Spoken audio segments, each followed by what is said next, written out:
You ever watch Cowboy Bebop and like whenever the song comes on and you see somebody just being there and they play the what's it called again? This is not a saxophone. And they play the mouth saxophone and they make this song and it just makes you just want to sit there and just vibe along. It feels like your life has slowed down and you're able to just take a moment to like think for yourself. The email for this game arrived at a certain date. So the email for this game arrived on April 7th, 6 days ago. This game is called Lonestar. And this game is the reason why I got this email is because, and like every other game that we're going to play in this segment, these are emails from developers who have sent me their game and they said I should check it out and they'd love to invite me to check it out and play it. And I never got around to it. And because I'd never checked my emails, I'm sorry. The entire segment today is I go through a whole bunch of games that I've been emailed to play that I never bothered to play. And because of that, their sales have suffered. Which is, listen, am I being facetious or is that egotistical, right? But then if I'm being self-deprecating, is that good or is that bad? I don't know. However, every single one of these games, somehow people send me games that I think I genuinely wouldn't enjoy. Like every single one. It's crazy because I feel like they've self-selected me on their own, or I've self-selected myself to receive these types of games. When you see this game, you see what it is, I think you'll enjoy it. But just from the music choice alone, and just from the vibe of the game, I think you get a good sense that this is a very interesting and sort of well-loved game in terms of like, they definitely put their love and care into this. And I think you're going to like what this game has to offer. But yes, sorry for not, responding to your emails. This game is a game about you controlling a spaceship. Beyond that, I have no clue. It looks a bit like FTL, but I don't want to compare it yet. I think this game might do some more interesting things with it. In the sense of like things that are especially unique towards it, but I don't really know. It's sort of hard for me to tell because again, these emails are so old and I never really bothered to check them. So again, this is my apology. I'm just trying these out. These are not sponsored segments, not a single one of these. The key word that they use, and it's funny that they say this, they just want me to check out the game and I can do whatever I want. And I'm like, sure, why not? You're about to embark on a journey of bounty hunting. To enjoy the premium services of the Bounty Hunter Association, please enter your basic information. Sure. I can get a shielder, which is a basic ship. I can't get these ones because I'm not at the right level yet. It has HP 24, starting with, and it starts with a 4 shield that can absorb damage during battles. Oh. Unit unlock 61 out of 85. I just started. Treasure unlock 0, 1, what is that? Association level. Hey. Instructor 0. A human. Entry complete. Please confirm that your information is accurate. The Bounty Hunter Association wishes you all the best and return as a legendary hunter.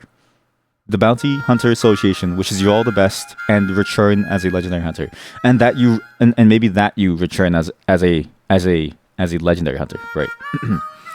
So we get the spaceship. We then choose a pilot, and then we choose the mission. Okay, and the pilot is 0, and per talent. Okay, this does feel very similar to FTL, but it's weird because in FTL it's like your people have their own different stats, but they do things.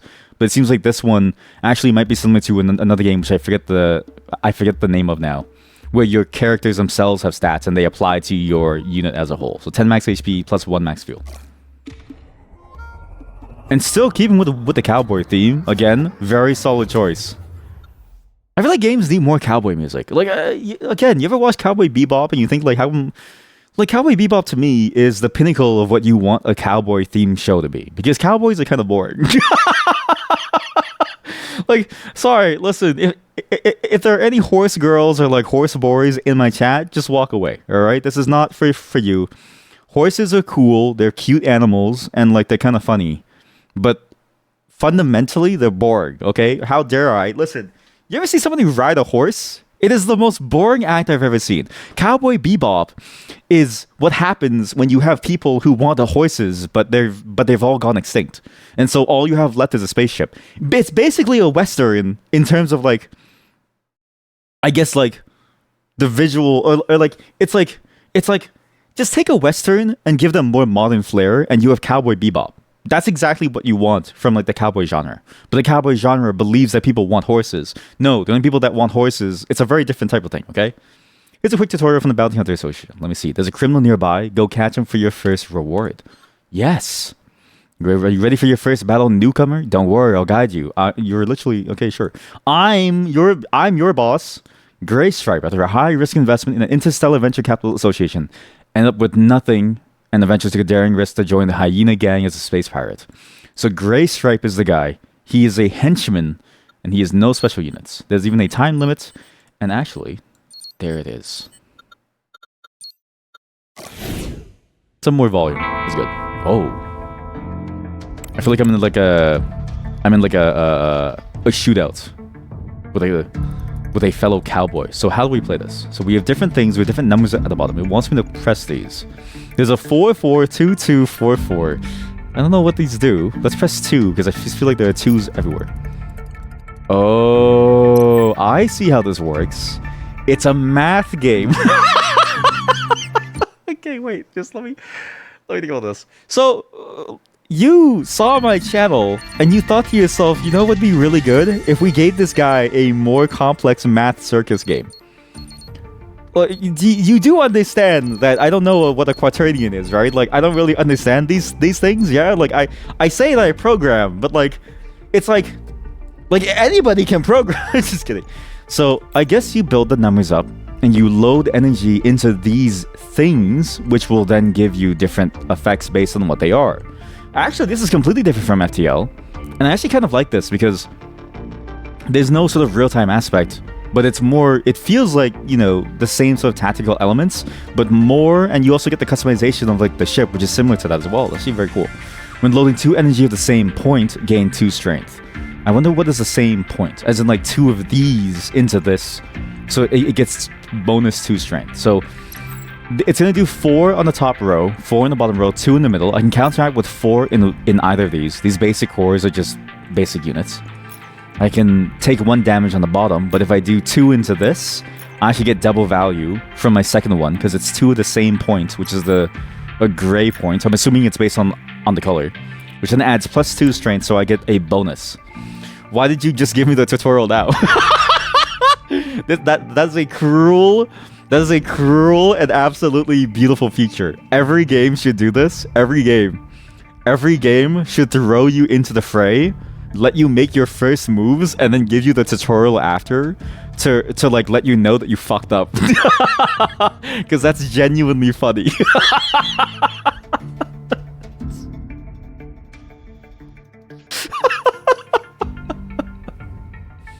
Hey, so we know that you just made your moves, but you fucked up. Read this tutorial and figure out how to avoid your mistake next time. The 3 lanes of numbers in the middle represent your strength on the left side, outcome in the middle, enemy strength on the right side. The outcome is the absolute difference between the strength of both sides, representing the damage you're about to deal or receive, which means there's no negative or positive modifiers. It's just absolute, or maybe there is, and then just maybe absolute could be dropped. Again, it's like, I don't know, like, should I take this as like a mathematical thing? Like, but this totally makes sense, and there's no way, again, genuinely funny, there's no way to undo. So you've just made your move, you can't undo anything that you've just done. It gives you the tutorial and it says, alright, good, have fun, just enjoy the results of your actions. But that's a pretty cool system. I actually like this a lot, because it's like, I think instead of having to worry about like various small units and worrying about like real-time elements, this is more about how you want to make use of your limited resources per turn. It feels like a card game in that sense, where card games are about using and utilizing your limited resources of like deck cards or cards within your deck as best as you can. But instead of that, it's like energy and then these like pieces of equipment. In a way, it feels a bit like an RPG card game, but with more complexity. I'm assuming once you get into more of the ship configuration aspect. The attack unit will convert energy points into strength in the same lane, which is these, and the support unit produces various supportive effects, right? You can differentiate between the 2 types based on the icon color in the upper right corner of the unit, right? You only load energy whose color outgrades that of the slot. So, I see. So, white energy is the weakest, and blue is the strongest, blue is the middle, orange is the strongest, right? Once loaded, the energy cannot be removed, okay? Try the orange energy. So the slot over here, for instance, has orange and blue, and it needs at least +1 of that. These ones, however, are white, so I can load the plus white and the white energy into it. They also have slots, so I just realized the slot means that how much of it you can load into a single one. So I can do 2 orange into this, but on load it'll generate +1 of it. So now I have 3 to counteract the damage of this. Gentle tap. What?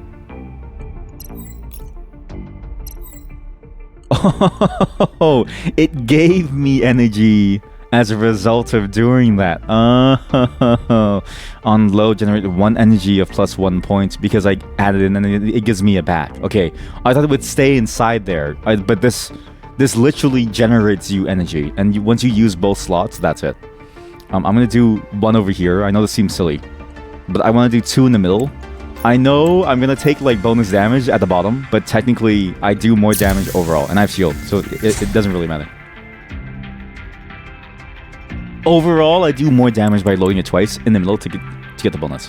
You can consume 1 fuel to move your ship upward or downward, 1 chance per turn. After each battle, a certain amount of fuel will be restored. Experienced battle hunters will use movement to avoid enemy strong lanes. Select the right direction to move. That's cool. So, because the enemy moved down, their 9 is going to hit this one. There's no way that I can really block that. But if I move up, I can then avoid it. That's a cool, interesting element. It feels like their attempt at I don't know the actual term, but like tacticalizing or like turning a dogfight into a turn-based game, which I think is a very interesting mechanic. Because, again, you ever see a dogfight in Cowboy Bebop? You ever see that scene inside the movie where he's like riding the swordfish and he's like, and then the like CIA or the government on like Mars is like trying to like stop him, and he's like out like he's like out riding them, and like, you know, things like blow up. That's a bit stressful, yeah. Like, we've played American Truck Simulator, we know how stressful it can be. But this, pretty good. Put the 3 here, get bonus 1. We load double into the middle, get +1 strength. We do +6 damage.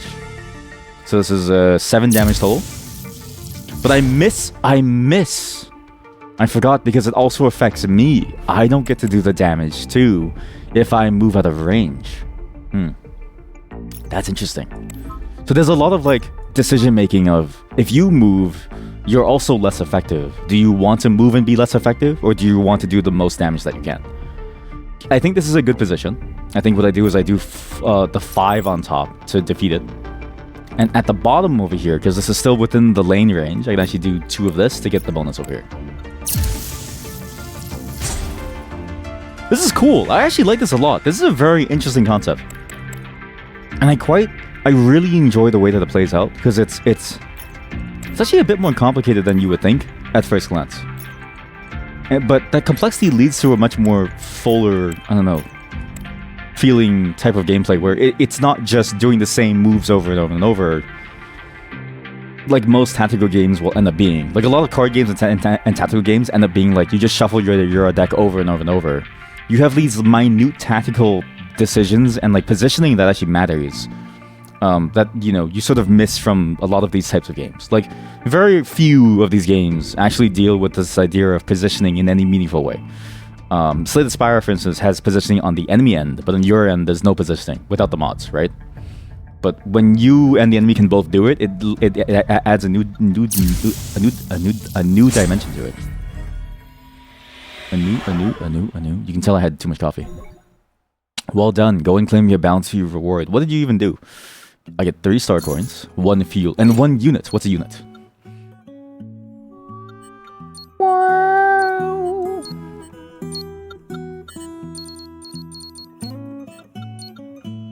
Man, you should put the cowboy music at the same volume as your combat music. I know it sounds maybe it's sacrilegious if you're Christopher Nolan, where the dialogue should be at like a constant, like a whisper, and someone opening a door should sound like it's like an earthquake. But I do think it's actually a really nice feel to it. Again, it's just there's an intersection of cowboys and spaceships that just isn't explored very often, and I can only think of one other game, and it's SteamWorld. That's it. There's no other game that explores the idea of a cowboy in space, except for SteamWorld. And I feel like Cowboy Bebop showed the potential of cowboys in space. And granted, he wasn't a cowboy, he was in the triad, but still, kinda cool. We can get one of these two, because it's a support unit. Where we on load, we generate 1 orange 3-point energy. So we can convert an energy into 3-point energy, that's also orange. There's also an attack unit. When loaded with white energy, gain 2 strength, and there's 3 slots. So we can basically use this to power charge 1 single slot. I think we get this. Obtain units need to be equipped on your ship to be brought onto to the next battle. The total weight of equipped units cannot exceed the ship's weight limit. Click or drag units to equip them onto your ship. Cool. Oh yeah, here we go. So, because I have this, I don't know if I want this. Or, sorry, these. These can go away, and you're not necessarily... It's not necessary for me to get rid of the existing ones, but I think it's better to organize it now, because it's gonna bother me. After work, you can enjoy the vacation days offered by the... What? Vacation planets are marked with different types of events you'll encounter in the days required. Usually, longer vacation events tend to be more valuable. Okay, so I'm unionized. All right, this is going very well. Do I get to carry my vacation days to the next quarter? That's the important question, right? I'm assuming no, because maybe that's one thing that we couldn't really negotiate. But this is a cool way of doing it. I like that they play with this idea of what is the day-to-day life of a bounty hunter. Because again, you play Metroid and you see Samus, and she's always on the go. Like every game that you play her, she's fighting for life or death, right? But what does she do in the meantime?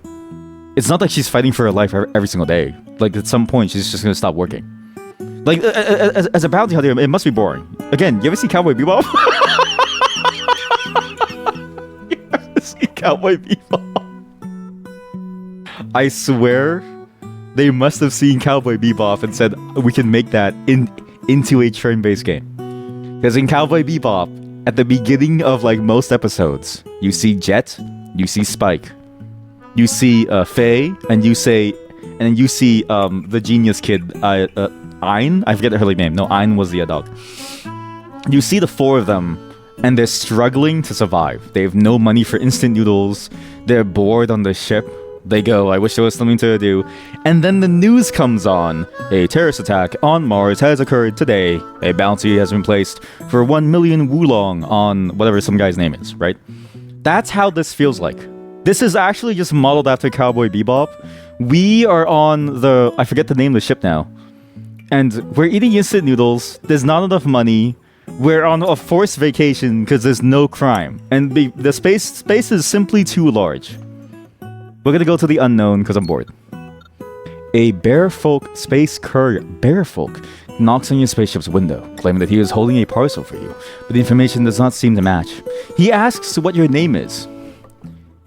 Lita fuck? What the fuck? Lita fuck? What the fuck? I'm gonna be what the fuck. I'll be what the fuck here. Okay, you make up a random name, and the absent-minded courier says that the name of the parcel matches yours and hands over the parcel to you. While you open it, you find a single-use charger inside. What is that?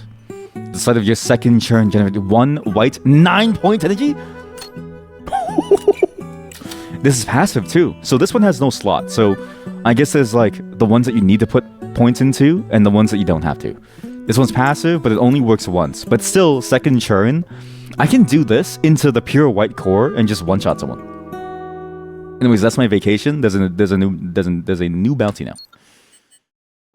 Oh wait, there's actually like there's a churn counter. A bounty hunter's career consists of 3 stages: 1-star hunter, 2-star hunter, 3-star hunter. Very, very solo leveling-esque. Well, actually, just really, it's the whole genre of like the whole, you know, that particular style of like manhwa, and like that particular sort of like genre trope of like manhwa. But still, very cool. Each stage requires you to arrest 4 wanted criminals, and we actually see the transition of like what is your hit list. Effectively, we go from a gray stripe to Ryoma. As long as my spaceship is big enough, it can always hit the enemy. Old Chen loves to boast about his great wall after a few drinks, but maintaining such a large spaceship left him heavily in debt. Cool. I like this. Old Chen, you're going down. The ship has not reached its weight limit. The units available in the backpack. Are you sure you want to start the battle? Yeah. too much thinking. I just get to like do it. Surrender before the Great Wall. You have nowhere to escape. Enemy ships have durability. Winning a showdown in each lane will reduce their durability by 1. When enemy durability reaches 0, they cannot take action next turn. Reducing enemy's durability to 0 is a common strategy for bounty hunters to claim victory. So, okay, so durability is like a stun meter. It's like a stagger. And you want to overpower them to lower it down to stun them. That's actually a pretty cool mechanic. Because I was thinking of like how does the game incentivize you away from basically going for one shot? But it's in the way that the enemy can react to you and in the way that the enemy can continually take their turns. So now you have a way of playing around with that such that it's not just a monotonous a larger number always wins and like kills the person. You have to think about, okay, is it worth it to stun this person now? And then, you know, on my second turn when I get my bonus white point, then do I blast them for a lot of damage when they have 0 counter? Because, you know, every turn they're probably doing something like this, right? So it's pretty cool. I'm going to move up. Their range of damage gets larger as it goes down. This feels like a leak code question. I feel like maybe this is a leak code question. Haha, my cannons have been deployed there too. I know, Chen, but sadly for you, I'm going to end you. So there's 3 at the bottom, 2 and 1. So I need to load this with white energy, all 3 of it. I'll take 1 damage to my shield if I can just blast someone to the high heavens, basically. Okay, well that's unfortunate. I can only do that once. So what I'm going to do instead is I'll do 4, 1. I'm doing 13. He's dead.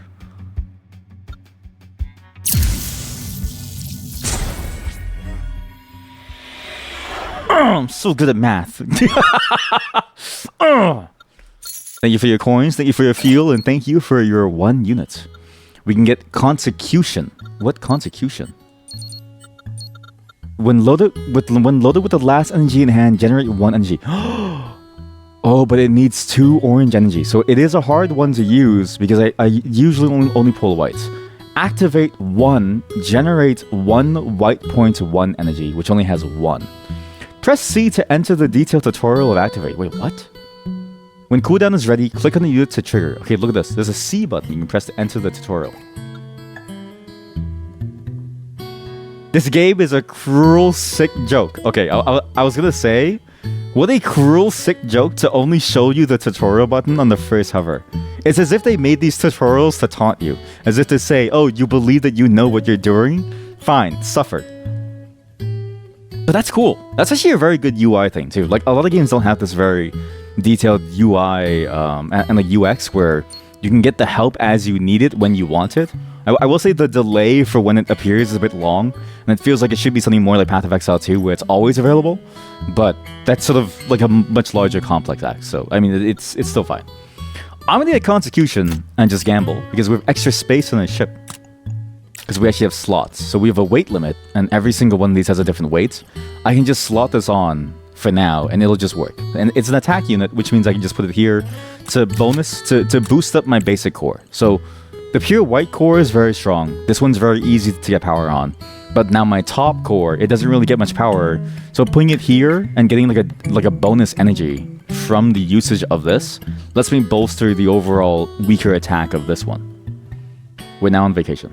We can get coins, treasure. A glowing item floats among a bunch of meteorites. It seems to be a cosmic treasure. What will you do? Adventure. Take 2 damage, 20% chance to find 1 treasure. On failure, 10% chance. I actually got it in 1 try. After enduring difficulties, you finally obtained the hard-earned treasure. Hopefully, luminescent stone is what you're looking for. At the start of battle, apply 1 power to attack units with the most slots, which is this. So,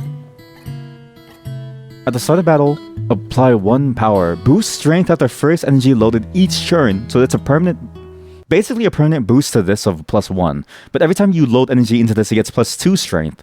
So basically, first energy +3, second and third +2. That's a powerhouse. Obtain treasures have permanent effects, yep. As many treasures as possible, probably combining treasures and units. That's your relic. This is it. This is when you get into the roguelike building up your power, RNG sort of function. This is good. I'm gonna go check out the unknown. I still have a lot of fuel, and I don't really need to heal. On an ancient and abandoned planet, you discover a relic of the Undeptus Mechanium, an electronic cylinder. The Undeptus. In the Inet. Very nice. It's said that the believers who once hesitated about whether to modify themselves and the ships would seek answers from this relic of Father Henderson. Who in the world is Father Henderson? If we get double consecution, what happens? On load, generate 1 energy of plus 1 point. It even takes a white slot. We can do another pure white core for damage, which would upgrade it. Oh, right, so we upgrade these. These are all upgrades, actually. Oh. We can upgrade this to take a orange or a blue, so we make it easier to use consecution. But I think gentle tap, putting it down to 1 orange and 1 white is pretty good, because then I can always get at least plus 1 bonus white power. I shouldn't say that phrase. I'm sorry. I should. You can load it with 1 gray power orb and get 1 bonus gray power orb. I shouldn't say that phrase. The other phrase that I said, I'm sorry. You try and draw the number 1 straw, but the dense writing is somewhat illegible. E-lot drawing. What? E-lot? Like a parking lot? Upon careful examination, it seems to be about a method of bubble sort. I can't believe this is... Maybe they did choose me for a reason. Miraculously, your ship's units are immediately upgraded.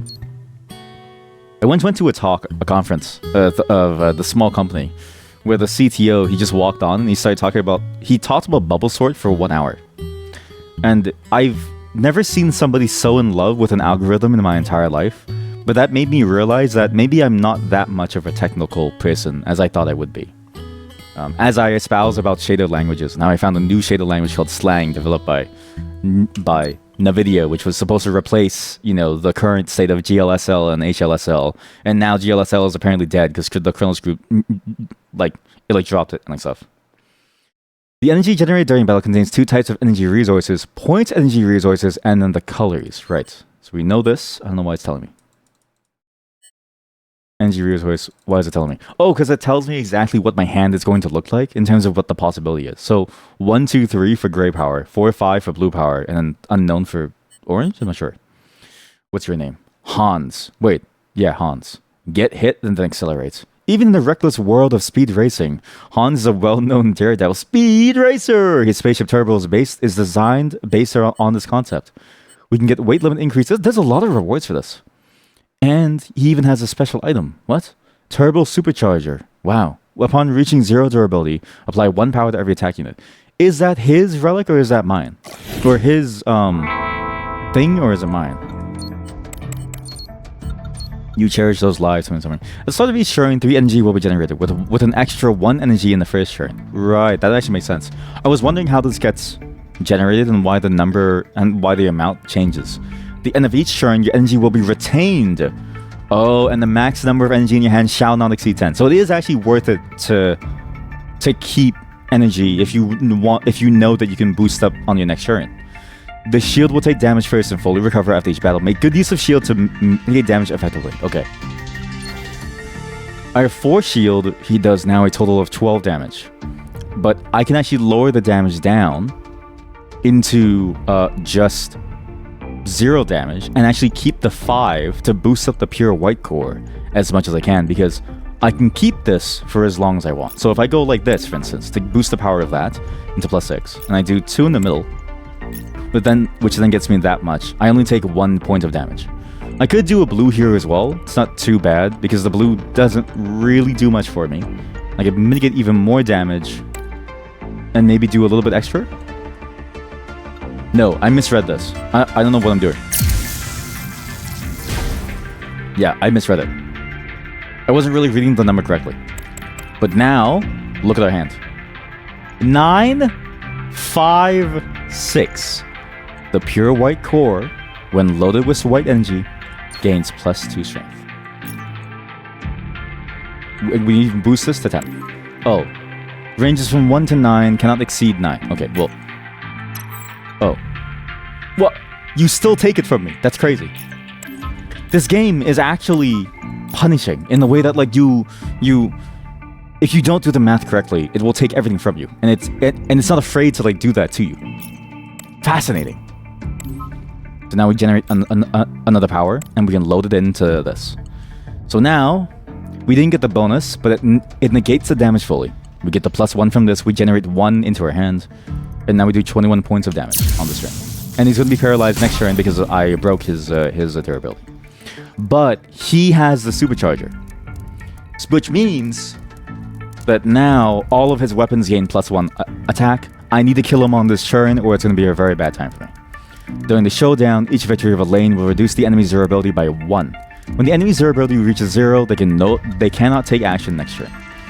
I had an activation thing somewhere.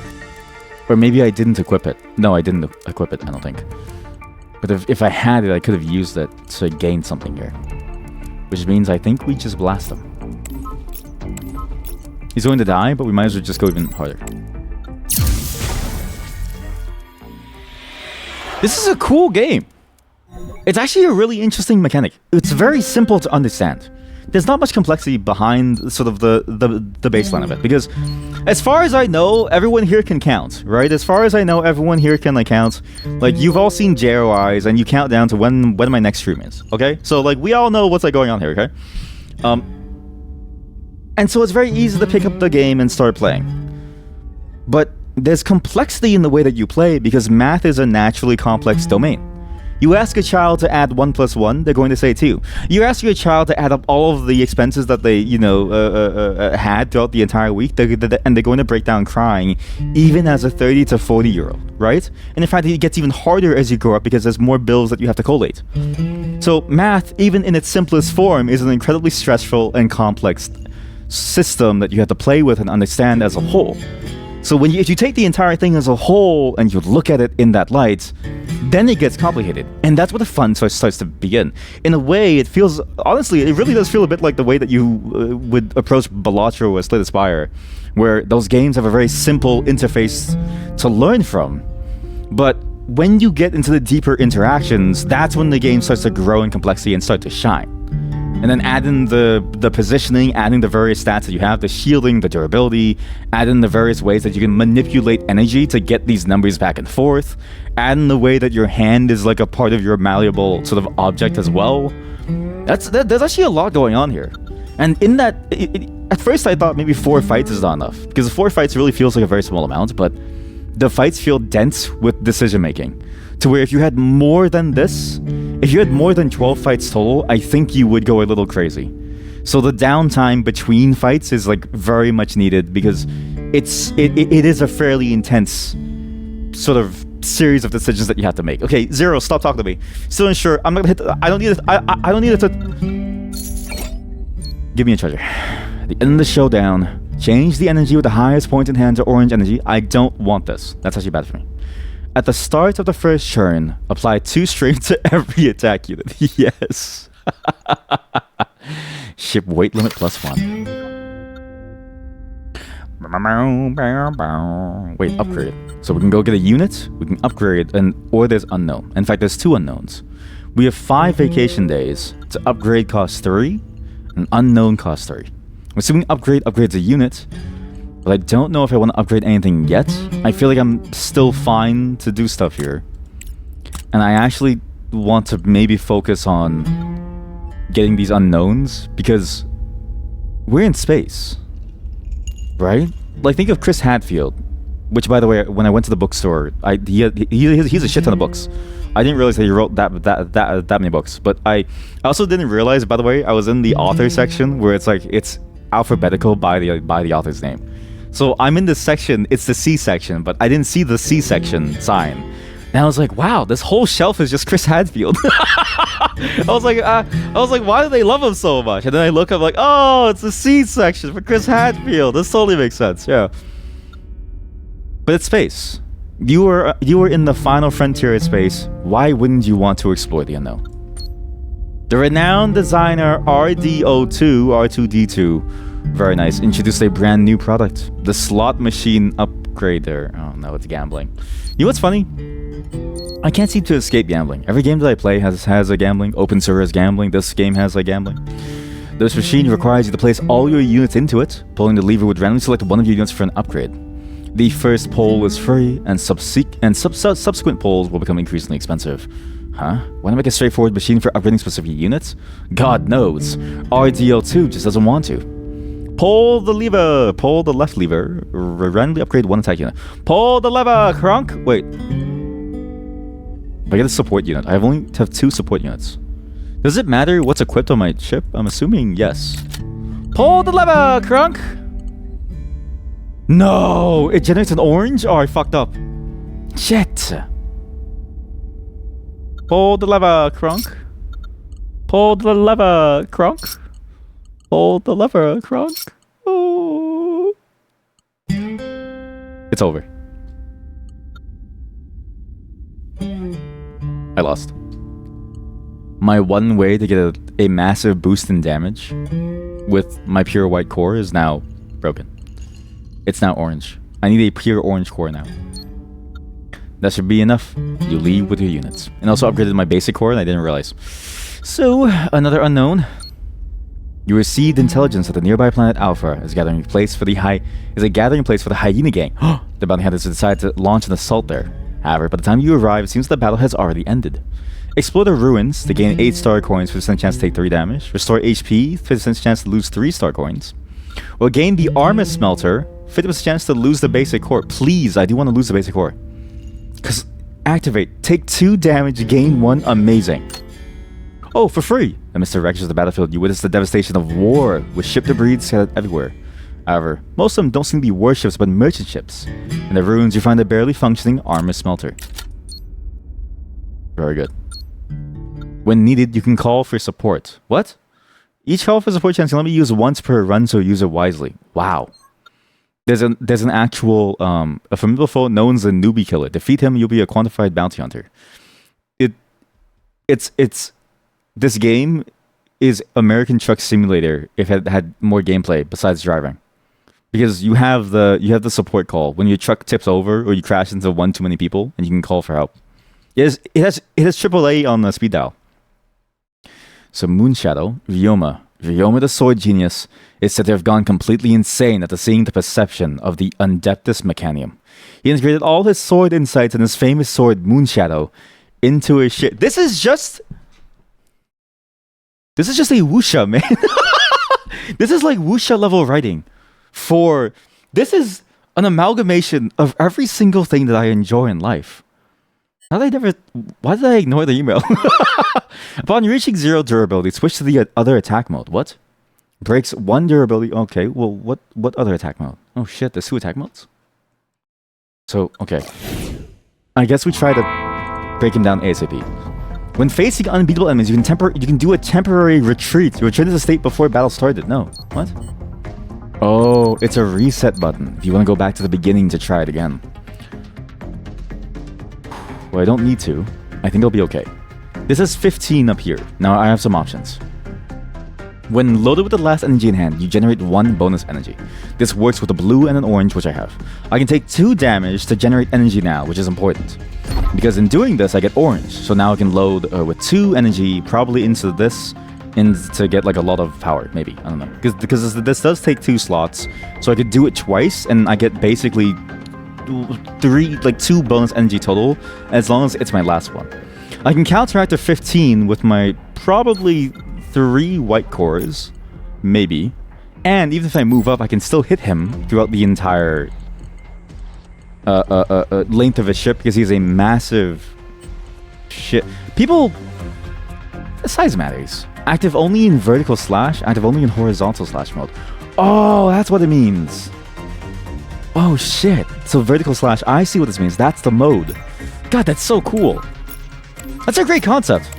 Again, it's such a cool little like throwback to these very classical sort of fantasy writing concepps. This idea of you've mastered one style and you have another style. They're like twin blade style, and both of them are different. Have like different strengths that you use at the same time, or like that you can choose between. That's a cool system. If I do this, I can probably do the middle here. When loaded with 2 energy at the same point, gain 4 strength. I think we do the 3. Well, yeah, we do the 3. We do this. Consecution, we get another blue.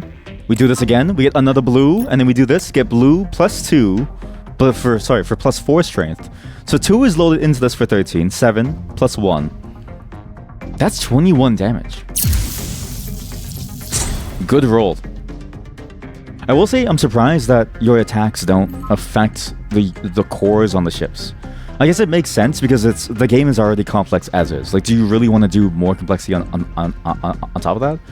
Probably not. But because of that, you sort of get the sense that, oh, like you have some limits as to what you can do. Where the main mechanic that you're playing with is the durability and the numbers themselves. So it's like, if you're expecting more complexity in how you can manipulate an enemy ship, at least for the beginning, it doesn't seem like we can get that yet, but maybe later. Do the 9 here. Put this in. That's fine. That's 14. I'm going to move this up so that I can get the bonus 14 to negate the damage down to 1, so it takes off 1 shield. Then I'll do 3, 9 for 12 minus... Yeah, okay. That's good. You still have units like me activate. I forgot! Thank you for reminding me. That's a good feature too. A reminder feature for someone like me who would forget. That's pretty good. So now he switches to horizontal mode, because upon reaching 0 durability, he's now got horizontal slash, and he just said something and I don't really know what. But he's paralyzed this turn, which means for 1 turn we have an opportunity to do something to him. This has basically no cooldown. I'm just gonna keep spamming this. I should have saved it for later, because if I use it after, this counts as my final, whatchamacallit, energy. That's good. He's dead. Adversity is the bouquet that decorates my life. What a fitting, what a great phrase. That was good. And we're not even done. This is actually a pretty cool game. I kind of want to continue to see how far we go. Choose 1 treasure, fully heal. At the start of the first turn, load 1 white 6-point energy into the central unit. This one, over here, right in the center. At the start of the 4th turn, apply 4 strength to every attack unit. I think the load is better because we technically play off of combos. So that's the center. And also, I just realized this is a good representation of the complexity of positioning now.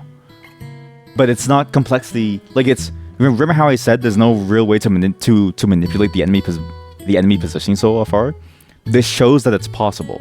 Because if it matters for you in terms of like where you position your cores, it has to matter for the enemy at some point too. Wow. Legendary attack units. Whenever overclock or tri-power is triggered, gain to the 4th strength. Tri-power triggers every 3rd energy loaded. Overclock triggers at 1 point of 1 single energy loaded reaches the threshold. What? After loading a total of 3 energy into this unit, the effect is triggered. The loading progress will be retained until triggered. Oh, so across multiple turns, you can get this, but you have to do it 3 times. I see. What is the other one? There was one more. Overclock. When loading engine is used, if the energy points greater than or equal to the overclock threshold, its effect is triggered. Overclock is only effective when a single energy is loaded, not when multiple. I see. So if the single value of a single energy is above the threshold, then it works. So what's the threshold? Where do I see the threshold? There's also an arc amplifier, which tri-power, apply 5 power to the attack unit in the front. But I have to load it 3 times. Whereas this technically upgrades itself over time, which might be better. It seems a little silly, but I think that's a better way of doing it, because overclock or tri-power are both fairly easy to do. And then, compared to this one, where it supports another one, it's a bit harder to pull off consistently. Whereas this one seems much more consistent, because it's a single slot. You basically can... You don't have to waste too much of your time building it up. Though now... I'm in a bit of a sticky situation, so... If I think of positioning and what I need, this one will pretty much always be filled, because I need to keep filling it to get the most value out of it. This one is conditionally filled if I have extra after the pure white core, and if this gives me a certain energy that could fit it. What energy resource? What is an energy resource? No, we're in space. We're in the great unknown. Wait, energy resource, as in I get one of these? According to regulations, the supply points of the association will provide free energy resource upgrades to passing hunter ships. The trained manager in front of you is helping you with the procedures while complaining. Recently, the nitrogen fertilizer I use myself has doubled in price. I don't know how to live in the future. As he spoke, he pulled a new branch deep between the two buttons of his shirt. How many star coins do you wish to offer him? I only have 8, so... Upgrade one 3-point energy resource into a 6-point. Oh. Oh, yes. Shit. It's the blue. You secretly stuffed a few star coins onto the branch he extended. He showed contempt for your stingy bribe and reluctantly made a decent upgrade to your resources. Cool, thank you. Maybe the unknown would have been better, but there's still an unknown here. The Bounty Hunter Association has established welfare institutions in various transit areas to help bounty hunters perform their duties more effectively. This is the association's fuel supply station, providing a range of services, some of which is subject to charges. Oh my god, you love FTL. Actually, I think you might like this game. It's definitely different from FTL, but its own flavor is so... It executes its own flavor so well, and it's reminiscent enough that I think you would enjoy it just as much. But can you add numbers? Like, again, the question is, can you add numbers? What's 1 plus 1? And then answer what's 673.84 plus 299 in Canadian dollars, converted into USD. If you can do that, then this game is for you. So we have a fuel supply station. We can either get a free refuel, which we don't really need, or we can gain 1 max fuel by taking damage. I'll just do this. The engineer at the supply station partially modifies your spaceship by reducing some of the ship's armor to create additional space for the fuel tank, which is actually worth it because I think max is better for me because I don't really use it often, but when I do use it, it's critical. Instructor 0. As a 1-star hunter, you've claimed the bounties for the following criminals. I'm now a 2-star hunter and I get promoted. We're going to a new galaxy, everyone. You want to know the upgrade effects of a unit? You can expand the upgrade preview box on the right side. The top right corner icon on the unit indicates whether it can be upgraded. Okay, I see. I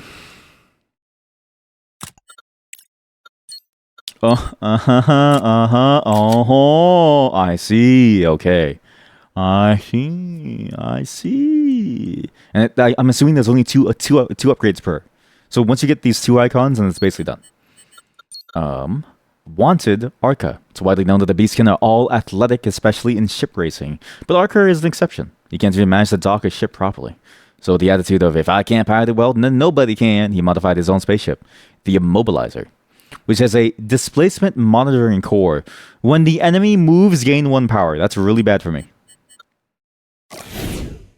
I have that thing where you shake your leg very often. Is it cowboy music in combat now? No. Oh, this is really bad. If I move, he gets 1 bonus damage in these 2 middle cores, and he has 2 of them. So instead of 4, it'd be 6 after I move.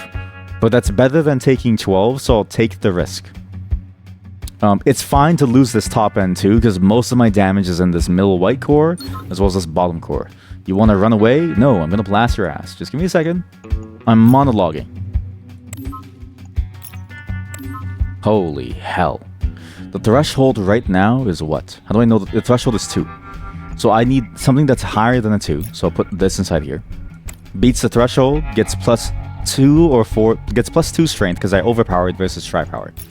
I then load this, get energy preview, for 6, and then I load it again. And then I get 15. I could just...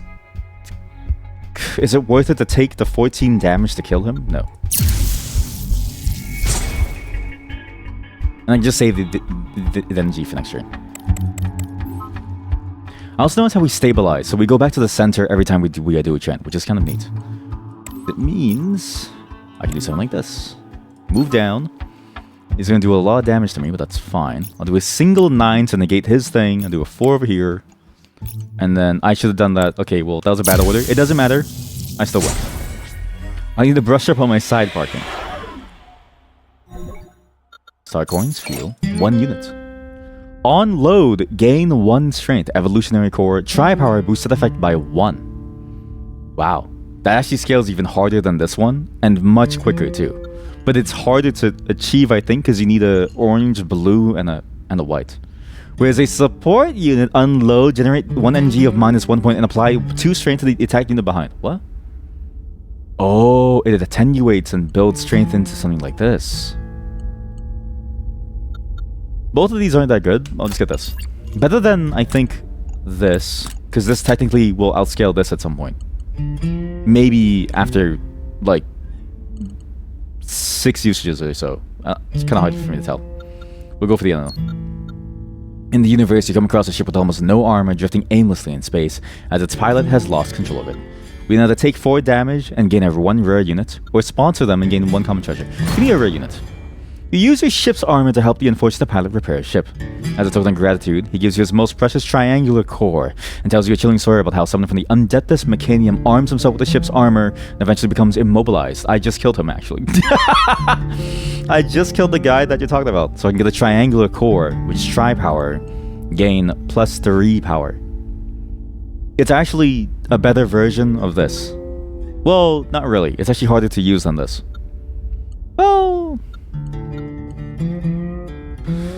On boost, gain +1 strength. Boost strength of the first energy loaded each turn, but power is only applies to the first one, whereas this one applies to all of them at once, and the tri-power gets more scaling. Okay, I'll take it. Thanks. Can I sell these? I mean, I guess I should just load them. No, but there's a weight limit.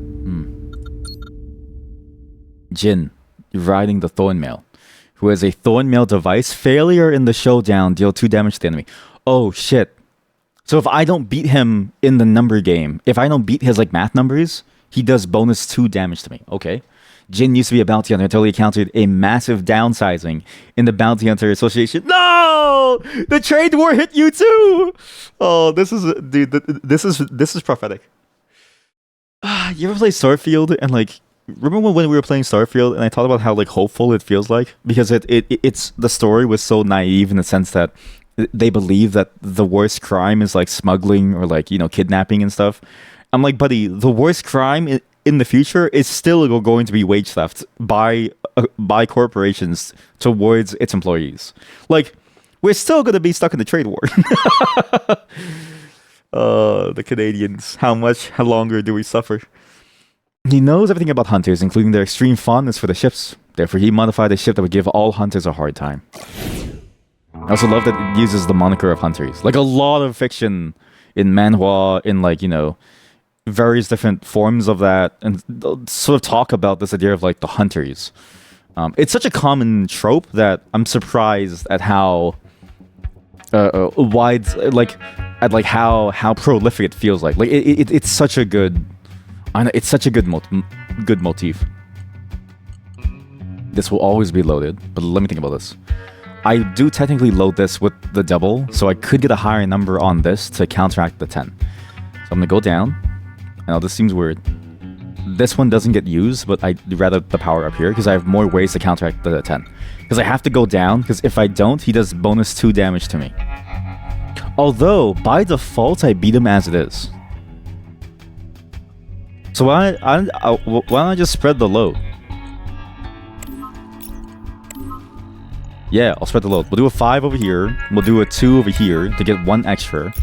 Then I can't do a 2 again, but I guess we'll just do a 6 over here, and that's fine.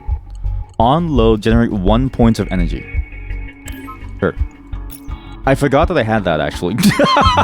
I'm gonna be real with you. I forgot that I had that. He's dead. It's over. I'm mathematically superior. Attention, when this icon appears on the enemy side, it means they'll launch a furious attack the next turn. What next turn? There is no tomorrow for him. There is no tomorrow for him. So this is at max, so I might as well power up this.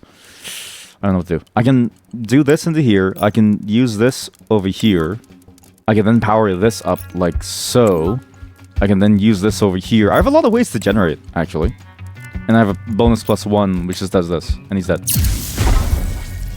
Now I'll be laid off again. Try power. Generate 4 energy. Quadrangled energy source. Wow. I haven't heard of a quadrangle since like, what was it? Something geometric algebra. Load 1 blue, 1 point energy. Overclock by 3. Load 1 blue into every unit. into every unit? Overclock greater than 3, load 1 into every unit. Holy hell. If I can max out this so I don't lose the bonus of the white energy, and loading into every unit gets me the gentle tap device, gets me the bonus power from the evolutionary core, gets me the consecution if it's the final one, it even gets me a free shared frequency. That's amazing. Oh shit. Oh, that's really good. I don't even need this anymore. Like this is actually this is awful now. I can just do this. Wow. Honestly, maybe even this, I don't even need this anymore.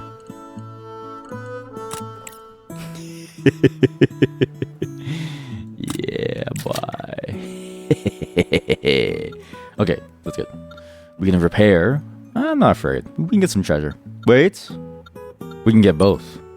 Barter. The market on this planet is hosting a trade fair, and a tree carrying a bundle hurriedly approaches you. Claiming to be in urgent need of units, he's willing to exchange treasures for your units.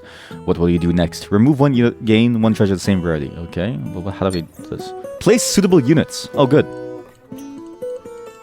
Oh, good. Oh, I'm so glad that you're here, because this is useless.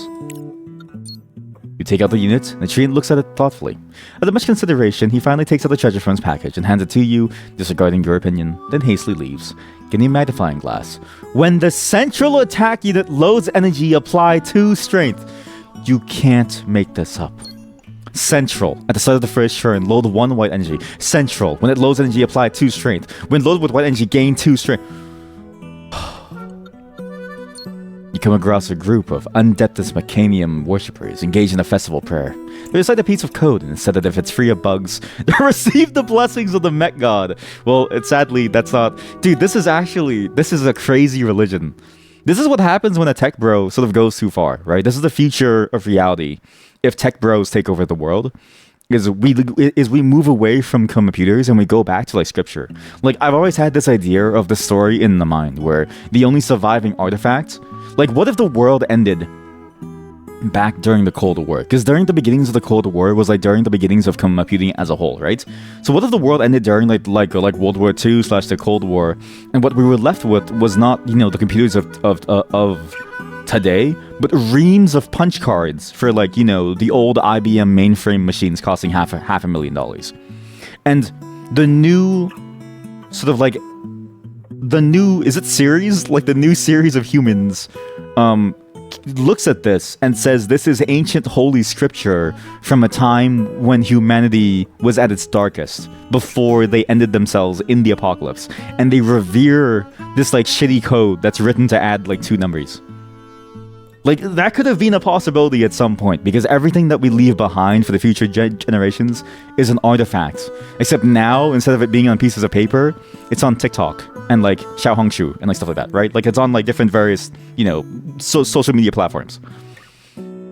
But you recite low-level difficulty. I'm gonna recite high difficulty code. I'm a programmer. I'm a professional. I have 60%. Might as well be 100.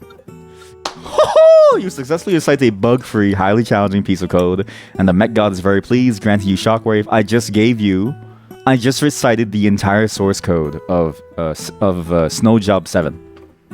You're welcome, everyone. If you weren't listening, then you don't get to play it. Sorry. You have to recreate it from memory. Actually, I should do that one day. I should just enter in like a text-to-speech of an entire source code of a game, and then be like, if you want to play it, you have to recreate it. Wait, I should do that. That'd be a great programming ARG, where you find like a voice recording of somebody like reading out a minified version of code, or like, whatever the form is called. I forget once it's compiled down, and like once you run it through like Eda Pro or something, right? I should do that, and then like that should be the thing that you get, and the program is something stupid. That'd be kind of cool. At the start of the 3rd turn, apply 4 temporary power to every attack unit. Oh shit, that's a treasure. Wow. Put that back. Oh. Yeah. Sheldon? No one knows how Sheldon, a mathematician, ended up becoming a space pirate. All we know is that his obsession with numbers has never changed, including his tendency to launch attacks only on the hour. and its spaceship's HP is always divisible by 10. At the start of the turn, restore HP to the nearest multiple of 10. Okay, well, I'm assuming this is a reference to that one show that I keep forgetting the name of. Alright, Sheldon. You are actually very difficult for me to beat, because you counteract a lot of my builds. What do I do? I do need to go down, because I don't think I can beat the 2 and the 9. Well, I could beat the 2 and the 9 fairly easily. But I need to think about the order of operation. So, last energy in hand, generate 1 energy. On load, generate energy of +1 point. So, that is good. But then, what was this one? Overclock 3, load 1 blue 1 point energy into every unit, ignition device excluded. This has 1 slot. So I need to keep at least a power 3 energy to load into this to get a 1 blue into everything else, which means I need to keep open slots on some of them, except for this one, which is only best with white cores. So I need 3 into the middle white, but then I still need 2 and 9 to beat the power that's going to come towards me. But if I do this and I load a 1 point blue into everything, these two get 1-1, which makes it 4, which makes the top 0. And this gets 1, which gains plus... Which doesn't gain bonus strength, and actually I would get demolished. So I need to go down. Okay, now the math has changed. Let me recalculate. Everything steady, hold. Hold, still thinking. You know what? I can also cycle for more power in my energy by going like this. Because it's going to be blue, but it's going to be into every unit, which means it would get me a blue back, a blue +2 from this, which I could then use elsewhere. And I shouldn't load a blue into this, because I'm going to do a blue from this into that. So, but it's going to be +1, and then it's going to give me...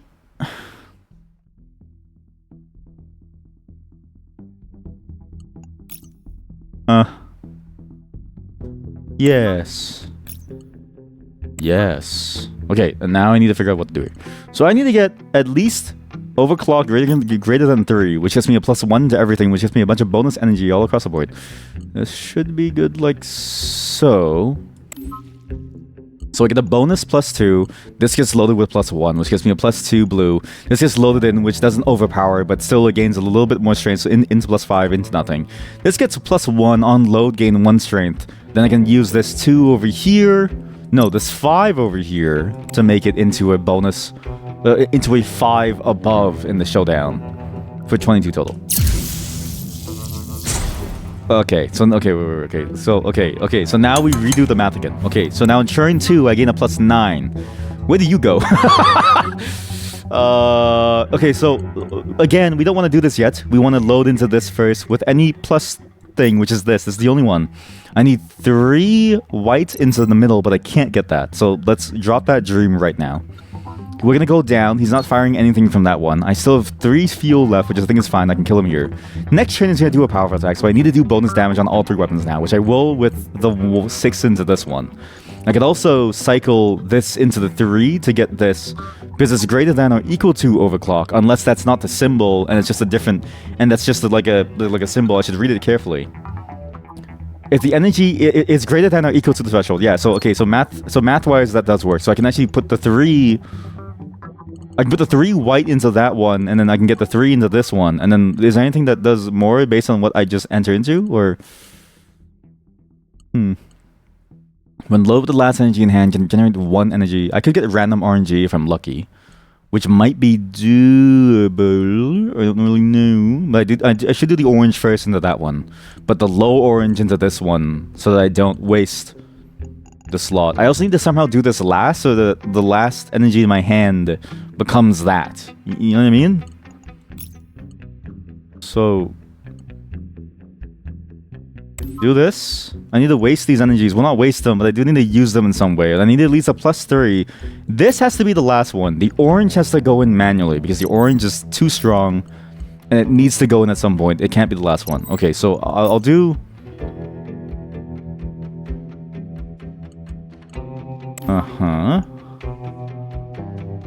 And then I need to save this blue. So we'll do the lower end blue as so. I'll do this to upgrade this, which is fine. I'll then do this for tri-power. No. I can, well, yeah.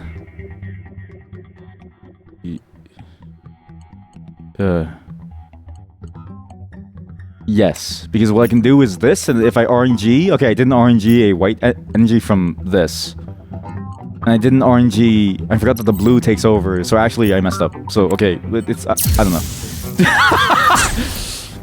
Okay, he's paralyzed, he's not doing a fierce attack. As you can see my face right now, it's very strained. Like, I do feel like I'm having a stroke. We do this. We pop this. I should do this. Because the orange goes into here, which is being a random energy.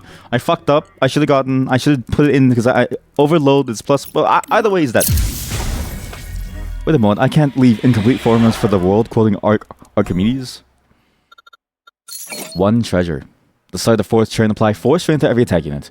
Generate 2 more energy on odd numbered turns, and 2 fewer energy on even numbered turns. I don't think a cowboy is going to be doing math live. Like, if this is how space battles are going to be like, your average space field is going to be a lawless war zone. Because your average space bounty hunter is going to be doing unaverage levels of math. The most math that I do every day is when I wake up and I calculate the deal on my local coupon app for groceries. Not this. Holy shit, we have a weight limit. Holy shit. Okay, we've just broken the game. There's an unknown orange. I'm gonna go there. Traversing into deep space, we go into the cheat engine. You stumble upon a data tablet that turns your entire spaceship into a mosaic. Suddenly, a mysterious software called Cheat Engine CE appears on your screen with numerous parameters that seem oddly familiar to you. No joke. Cheat Engine CE is still one of the best little tools that I've ever seen for when you need to do hex editing of a file. It's extremely good at just being like a real-time, almost debugger slash inspector slash decompiler of like a running executable, and like looking at the bytecode and like doing searches. And like doing searches acrosses in like hex form, which is like very. It's interesting the niche that it fits, but it makes sense considering that it was made to make cheats. But you can actually do a lot with it that's useful too beyond just cheats. We can either gain 20 star coins, we can double our star coins, which is less than doubling, or I can restore all HP and fuel. I will restore. Just random select a number and change it to 6 to 5, 5, 3, 6. Which is that the limit of, I forget which number it is, but there's like some byte that's, I forget how many bits it is, but that's like the limit of one of the bits. Anyways, as you press the save button, the entire ship, or perhaps even the entire universe, vibrates intensely. When everything is settled, you feel renewed and empowered. Your ship is also repaired and refueled. 2 vacation days to the unknown. Welcome to the space repair base. The technician greets you with a professional smile, his shiny golden tooth glistening in the sunlight. We take pride in serving bounty hunters with top-notch services. Of course, you're feeling generous. We have even more surprise for you. That sounds very, like, I don't know. That sounds very uncouth of you to say. I'll take the free repair. Thanks. Who are you? You're the boss. Oh shit, Cabby. Cabby's one of the leaders of the space racing group, and he chose to become a space pirate. Oh, he's a space racist. Yeah, here we go. Right, because you're a racer, because you're into racing, and so you're a racist. On the one hand, it's to earn star coins from modifying his spaceship, and on the other hand, it's to engage in space racing with the space police anytime and anywhere. He has a conversion device attack at the 2 turn, switch conversion device to accumulation state. What's accumulation? And conversion core. Active under attack state, hibernates under accumulation state, gain 1 power per turn while accumulating. Okay. So he cycles. He cycles different modes where to kill him before he cycles too much. Okay, cool. Yeah, I will say the volume of the music does go pretty quick. Sorry, not pretty quick. Like it does seem to fluctuate very often, and it would be nice to have it be stable, but it makes sense.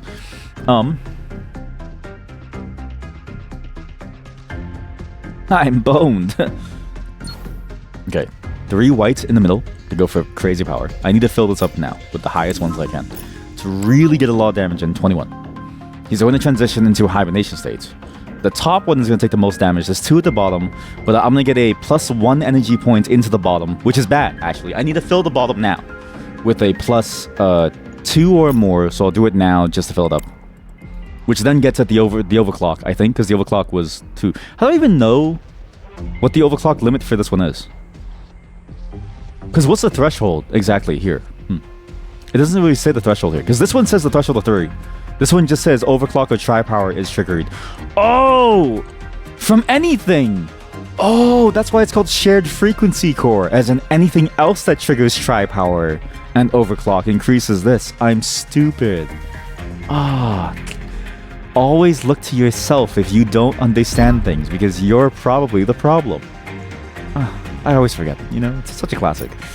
Put this core in here. Put this core in here. We load a single, we increase this one. I don't know what to do here. Might as well just do this, but then this 2 doesn't go anywhere. So load this 2 into here, it's technically better. Do this, I load that. Okay, well I messed up. Well, either way, it's still a lot of damage, but I didn't get as much as I could have. Sure. Showdown complete. He goes into hibernation. I need to do this quickly. I'm filled with power now. Don't say that in public. Now we need to think about this. Okay, so I need to get as much power as I can.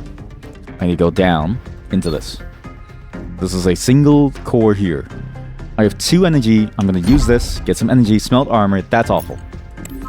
Get +2. We get... I think I'm going to die. We can get the 9 into something here.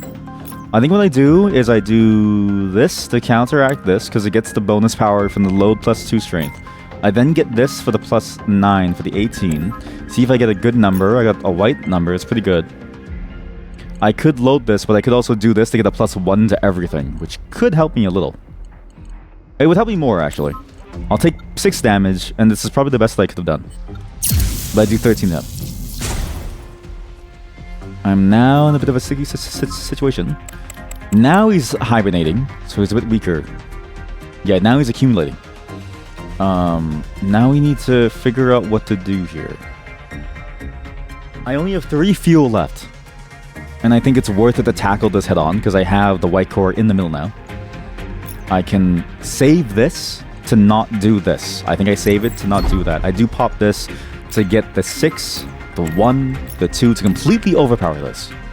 This is going to be, I think, +4 strength. So any number that I put into this is going to be huge. So a 2 here becomes 6, which is 1. This is the last one color that you have. It goes into that to get like a bonus strength. So I'll do the blue into this one. I'll do the orange into this one to generate something, a blue. I'll then do this blue into here, which gives it to everything, including a blue into this one, which then gives me another 2, which I can save for next turn because there's a limit, and there is no next turn. He's dead. Wow. When does it add multiple, like, when do multipliers come in? Where's the multiplication symbol? When do these things start to like ramp up? It's already complex as it is. I actually think this is a great game. Star coins, restore, choose 1 treasure. At the start of the turn, generate 1 white point, 1 energy. Or gain 1 7-point energy resource. We can only draw 3 every single turn, but this increases our draw to always have a 1 white point, which actually corresponds well with our pure white, because we get a bonus draw, so we get 4 energy per turn, plus it always combos well into the pure white. Yeah. We can now get an overclock 9, overheat core to gain 10 strength. I don't know if this is possible. Like, you would need... Actually, second turn, I can always pop this. Always. When generating orange energy in your turn, gain 2 strength. I can always pop this second turn. That's amazing. Oh no. What do I do? I need more weight limit. The weight limit is super important. I'll put this down here to help this, because the bottom one is a bit weak, and if I overload on second turn, this is always the better one to have. Is that a credit card? As you were passing by a luxurious shop, a mech shopkeeper suddenly grabs you with an excited expression.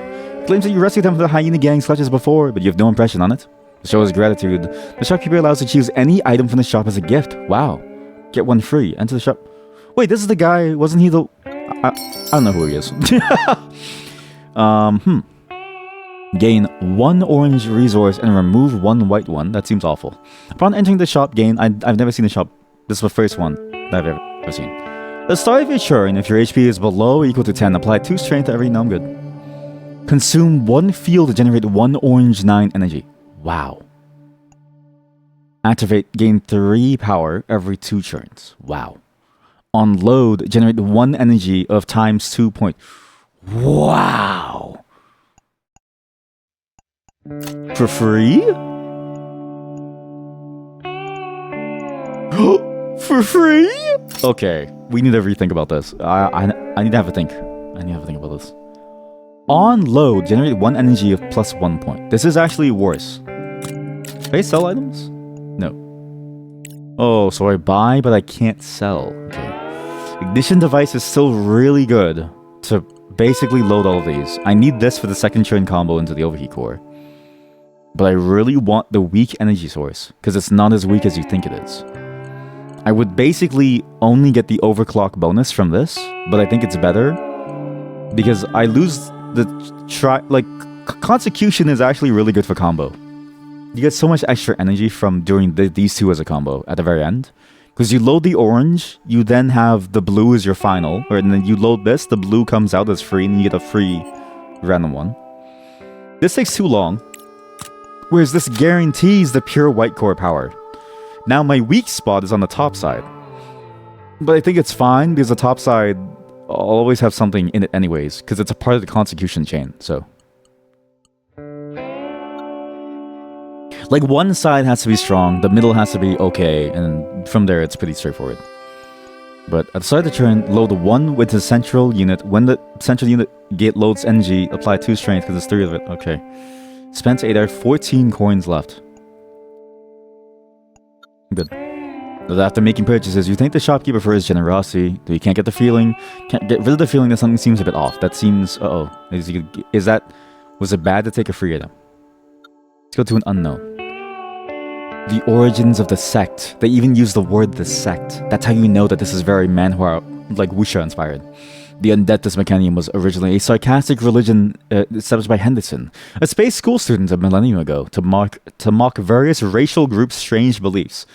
I'm sorry? What? Oh my god, we are space racists. Since creation myths of various religions carried mysterious and indescribable elements, anything could be a created god. Henderson chose his family's self-service shop repair machine, a very simple mech. However, with the increase in the number of his followers, the religion seemed to have developed in an uncontrollable way. Now you have to be standing in front of that sacred prototype.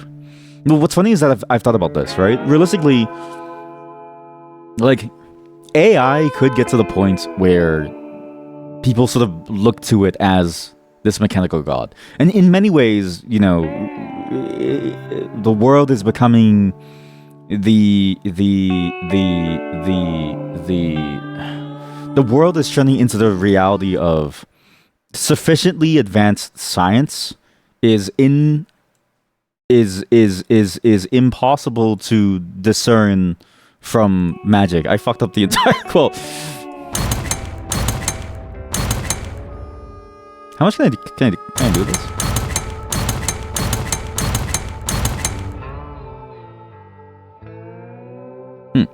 The machine quickly transforms your ship in your desired way. Astonishingly, this machine requires no energy input, and even the transformation process takes no time. Or should it be said, while you sense the passage of time, the transformation is infinite. Your vacation remains unaffected. Yes! Infinite PTO! You're so focused on this mystical experience that you don't even notice that there's a young person standing behind you. Alright, we got a lot of... I just transferred all of my health into shield, which is, I think, is good because shield recovers after combat. You marvel at this machine's miracles. Suddenly, the young person behind you strikes up a conversation, startling you. It used to be an ordinary machine, he continues. With the increase in followers, perhaps the true creator of this world found it amusing. All the originally satirical miracles became reality on this machine. Even including me, who shouldn't exist in this world. Self-insert? We are now rank 2. I can't believe we're gonna beat the game in a single go. But this is a great game. Again, it works so well. It's such a simple concept that it's super easy to get into, but it's again, it has the interactions as a complexity. Just it's a good execution on something that you don't typically find often, right? It's why Balatro was so fun. It's why Slay the Spire is so fun. They're simple to pick up, but it's the interactions that really make it something. Surprisingly, despite Ivankov's notorious reputation as a space pirate, he possesses a childlike heart. He's been gone so far as crafting his own whimsical spaceship, the merry-go-round, as his personal wonderland. What? After the enemy loads energy into your hand... Chat, sorry, I couldn't find my cup of coffee. So after the enemy loads energy in hand, all your units rotate clock... What? What does that mean? Spin it! What the fuck?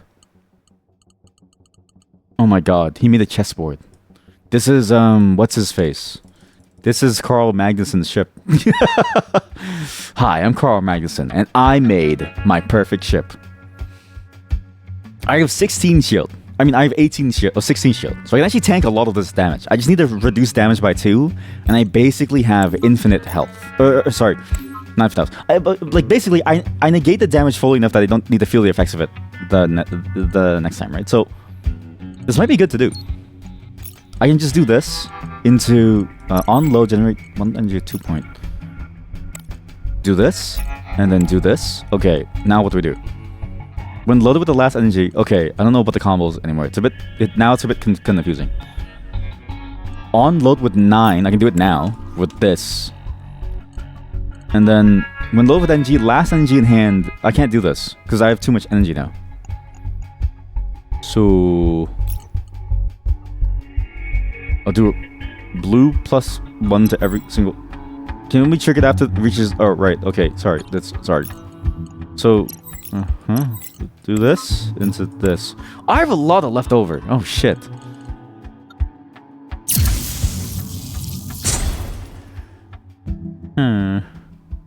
Okay, do I rotate or does he rotate? No one rotates. Oh, when I put energy in, he rotates. I get it. Took me a while, but I get it. Put 9 into this one, get that much. I now have 16 shield, I take 12 energy. My shield recovers at the end of every combat, so I'm always safe in some way. I'll do the 1 over here. It seems silly, but I need to do this, the last one in my hand, get this for the overcharge, which then doubles into this one, shared thing, whatchamacallit, and then, yeah, that's just free. So, am I a fool? I'm a fool. Why did I move?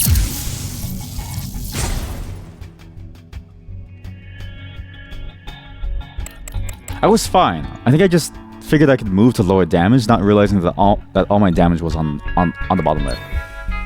Might as well move now though. Do this. Do this. We do... That's a lot of different ones. Okay, so don't use that yet. I can't get the 9 here, so I might as well just load this now with us, for the heck of it. I need to get down to my final energy somehow. Generate energy of times 2. I could have had a 9. I forgot about this one. But that's okay. Sometimes you win some and you lose some. You can't discard energy, can you? Sure. I don't even know. I'm just gonna like go... Whatever. It's like in... I don't know. Like it's... A lot of these games, at some point, the complexity does become much. You spend a lot of your time thinking, but at some point, you don't want to think. And so you stop trying to think. At the start of the battle, add an orange slot to adjacent attack units. What? Hey chat, how are you? It adds a slot to my attack units. So my attack units actually get to also load an additional orange, which could be something like this. That's pretty good. I have too much energy in my hand to play with that I don't get to use this. But now I can get this to have an energy user Directional effect includes adjacent, front, behind, upper, lower icons. The effect range is 1 square adjacent to itself. Yep. So now these all have an orange slot. It's weird for the pure white core, but this has to be in the center for the bonus. But it at least gives me a dumping ground for my bonus energy across the board. Welcome to the quote-unquote sponsored segment. It's not really a sponsored segment. It's just a, it's just a joke. But this is all the emails that I just ignored, or that I didn't reply to for so long. You made cascading window layout using PowerShell, and yes, you vibe coded it. How come you always do this, but you never show it off? Huh? How about you show it off? And what does it mean by you vibe coded it? Are you a dirty AI user in my chat? In this totally non-technological chat room? Here, show off the cascading window layout. But also, it's good because I don't know anyone who actually knows PowerShell. I honestly, I don't know why PowerShell went with its own syntax for things. It's the weirdest syntax I've ever seen. It makes sense once you learn it, but it has such a steep learning curve because it's so Microsoft. It is so unlike any other environment that I've ever seen that only Microsoft could have made it. And it's in the same vein of like Visual Basic or something, where I'm like, only Microsoft could have made this. Automatic upgrade. As interstellar labor costs continue to rise, automation is becoming a prominent trend across various industries. Very prophetic. Just like the unit upgrade factory you're currently in, there are only 2 automated upgrade machines on display with no one around. One machine accepts star coins while the other accepts armor. It is strange that these 2 machines are mutually exclusive and you only choose one to use. I'll use my coins to upgrade 1 unit. Cool. Add a blue slot to adjacent units. Wow. Yes. Please, can I upgrade you? I can't? Okay, well, at least it's a blue, which is easy to use. But now I can upgrade any of these. Oh, that could be even better. This could be even better. This could be even better. This can load orange into every unit. That's even better. Thank you. After you left the factory, an engineer covered in sweat crawls out from the machine. Ah, yes, the quote-unquote automated solution.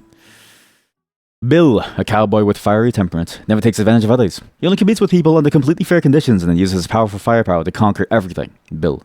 At the start of the churn, increase the number of gen energy to 10 for both of you and your enemy. Wow. Oh shit, so it's a full-on duel. Like, we're just blasting. Uh-oh. Well, it's unlucky for him because I have more slots than him.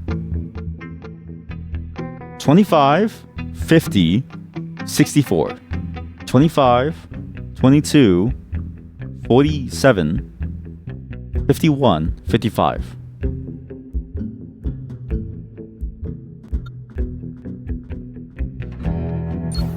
Yeah. Sorry, just to figure that out. So, 3 whites in the middle gets more power. Generate 1 energy of times 2 points. On load with orange or blue. We'll do 6. 6. He dies. I die. He has 8 health. He's literally just a one-shot boss. Okay? He's a one-shot boss? So, okay, so then I should probably do load last. I'm not gonna get that. 9 gives me this. I can do this. I can then put this in to overheat that to get bonus on top of that. Now I just need to beat him on the top side, which is easy. So, I can then do a 4, 2, do this. I then need to do another strong blue, which I don't have. I have an orange and that's it. I'm not taking any damage, but this is interesting the way that this is going. What? I'm not taking any damage. It's just pure shield. This is why shield is the best stat in the game. This is the fate of a warrior. What do you mean most of the time you link it in?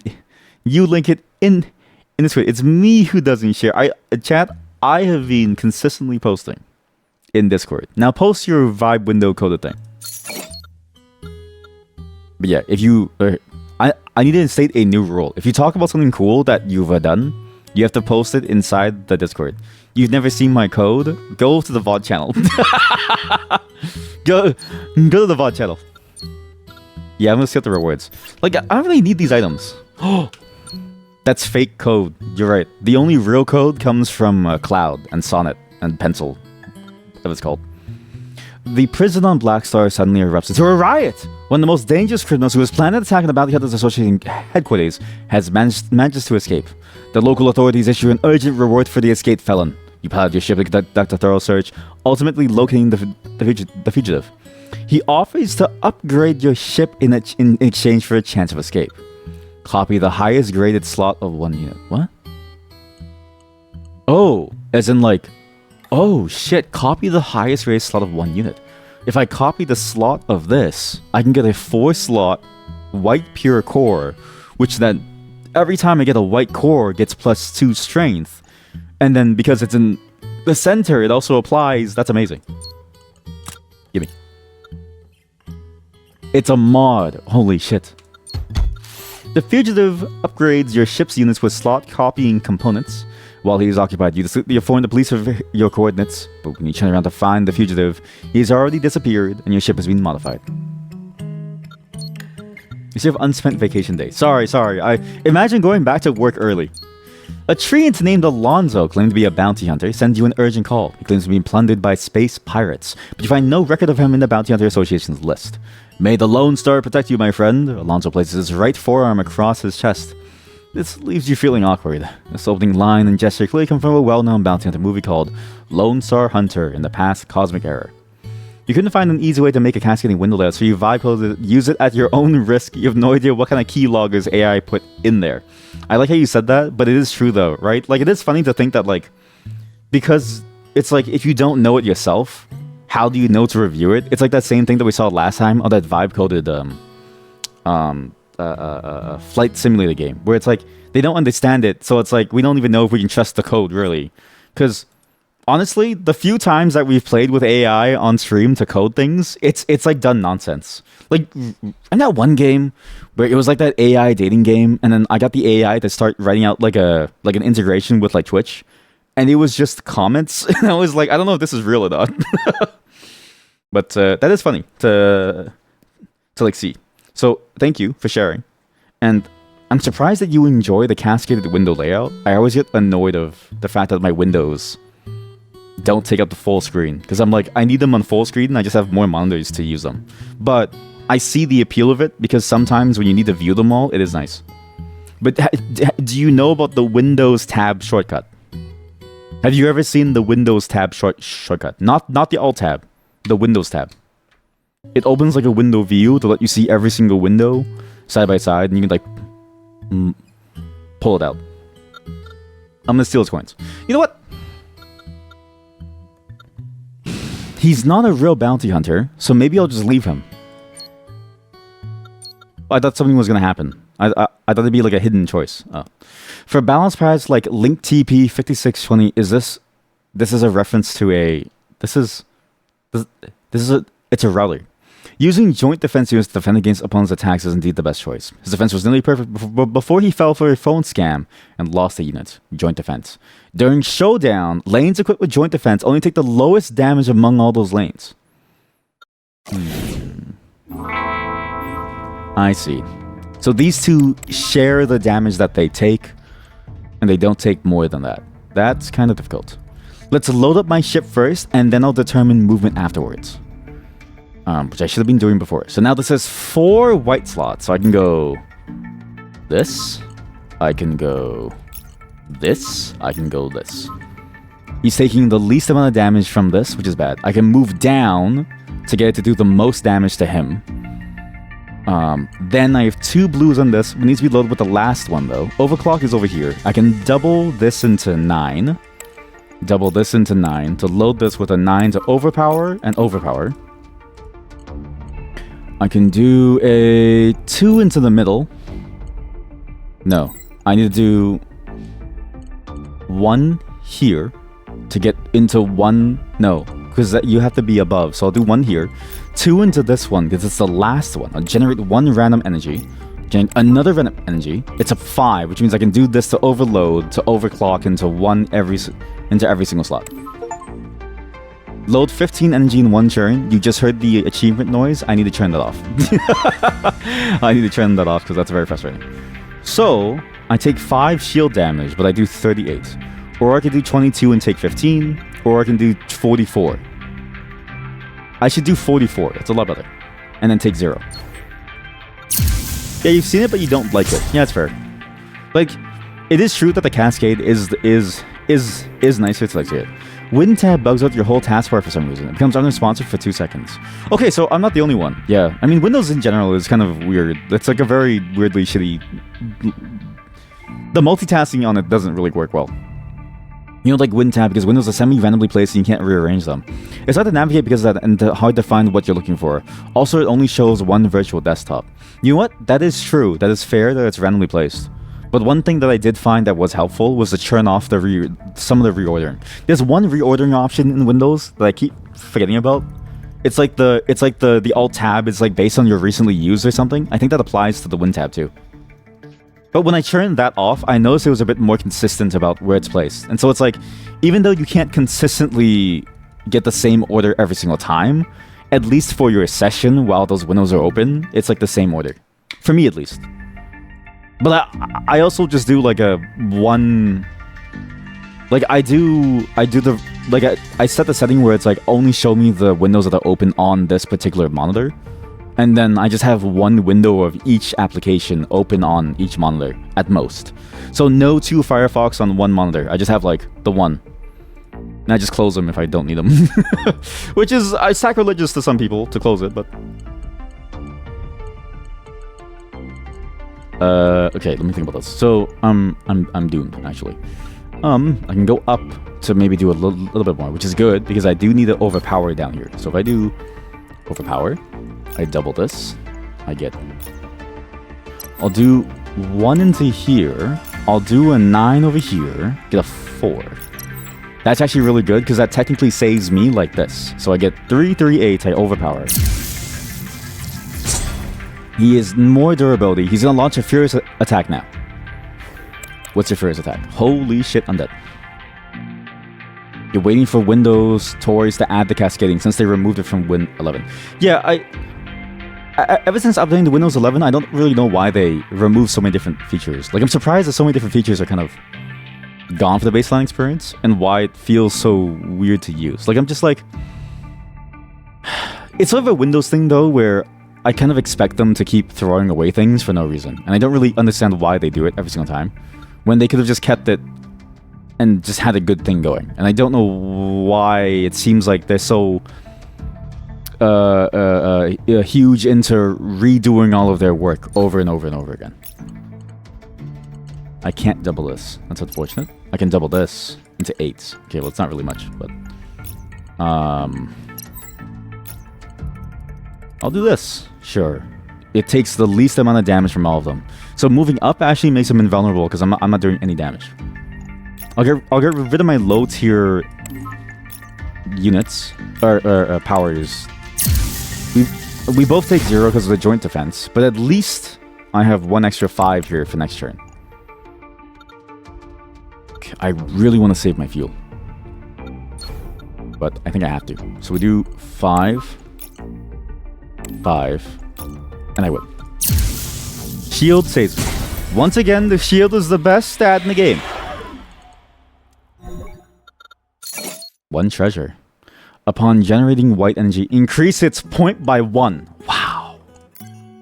Ship weight limit. Oh, yes. More Cowboy Bebop, go. macOS Stage Manager would be interesting on Windows. I mean, I feel like macOS everything would be better on Windows. This is the one thing, okay? macOS has still the best UX that I've seen from an operating system. Like, they spent so much time on it that it just works very well. And they know how to simplify it down to where it's very simple to use, and everything that you need is easily available from the built-in hardware. Like, it's like, with the trackpad, three fingers up and you see everything. It's like it feels smooth to use at all times. And I miss that a lot. Like, so much so that I even thought about getting a trackpad for my Windows, but I realized it wouldn't be the same. It doesn't have that same level of, like, connection with everything. I feel like they should copy ideas more from macOS. Take 2 damage, generate 1 energy. On low, generate 1 point. Oh wait, I do need this. This is good. That's a credit card. There's a treasure, a rare one. Ahead, the crowd is packed. As you look forward, you realize it's a massive gathering of Lonestar card players. People are proudly showing off their long collected cards, boasting them to each other. Silently, you take out an SSR character card, Jetlo, an incredibly rare card. Instantly, all eyes are drawn to it, and 3 players are willing to trade their cherished treasures for it. It's like the Pokemon Rush. We can gain a level 2 shield, which gets me plus max shield, and a power shopping card. I'm not gonna shop. We can get a emergency drill. At the start of the turn, restore 1 shield. That's amazing. As well as an onboard audio system. Oh, that's good. That's really good. How about we get a double treasure, okay? I can't fit any... Well, oh wait, they're all treasures. You experience a lot of things where, holy fuck, Mac OS, what are you doing? As an example, you opened by mistake 30 files using this font app, and you had to manually close all of them since each of them had a, are you sure you want to close this?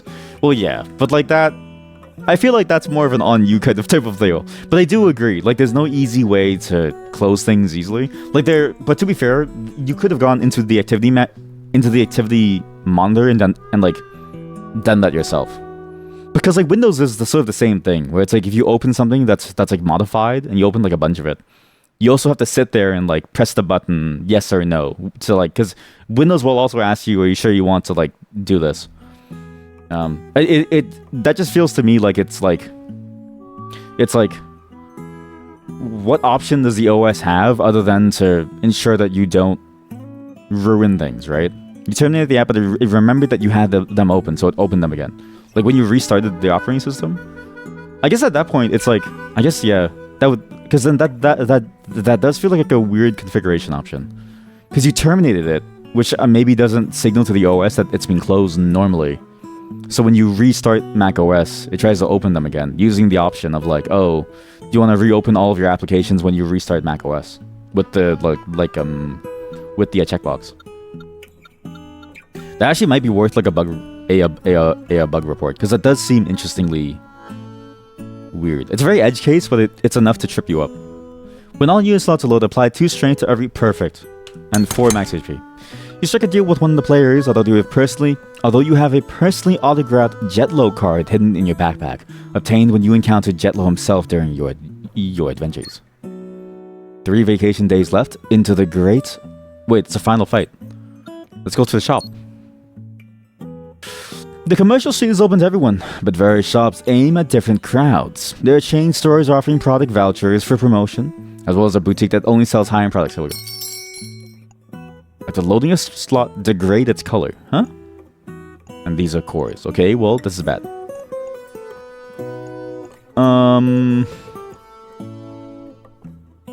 When loaded energy triggers power bonus. Each loaded energy triggers the power bonus. Oh, as in like if you have power, it's not just after the first one, it's after everyone. But I don't have power. I just have overclock and tri power, which is not the same as power. Though I could get power, but I don't really want that because I have this. This is that was the worst vacation ever. Corleone, look! I can't do his voice. Look what they've done! Look what they've done to my boy. As the leader of the Hyena gang, Corleone spent all his money building his invincible ship Order. He just wants to tell the world that every star coin in this Lonestar universe belongs to the Corleone family. Have 6 strength permanently, can be switched active or hibernated by Order. What's Order? Tell him, Mike, I want to eat fish. Oh, fuck. Okay. Have 6 strength permanently. It can be switched active or hibernated by Order. What's Order? I guess the ship is called Order, so it can choose whether or not to hibernate it. Okay. Well, shit. That's kind of bad. So it's a lot of fuel usage. I have 1 fuel. That's really bad. Oh, God. Okay, well. We'll just suffer. I'll just suffer. First, we'll double these 2. We'll double this blue. We'll double this orange. 9 load, 9 load. We gain 20 strength total. And I need to load the middle with 3 a bit more white ones. Unload, generate energy of plus 1 point. So I could do... Actually, I could do...